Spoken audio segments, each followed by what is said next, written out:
बहुत शुक्रिया मंसूर साहब।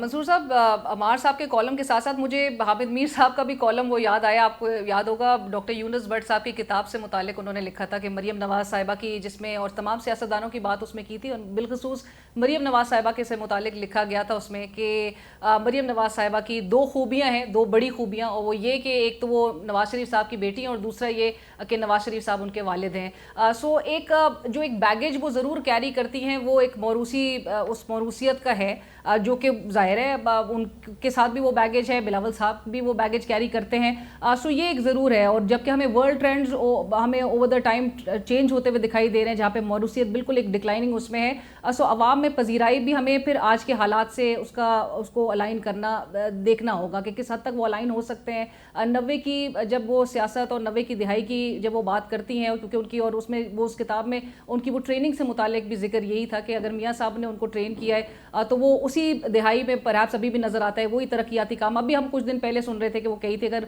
मियाँ साहब की खिदमात को अगर बाहर निकाल दे तो ये मुल्क जो है वो सिर्फ खंडर है। हकीकतन डेवलपमेंट के काम बड़े किए हैं नून लीग ने।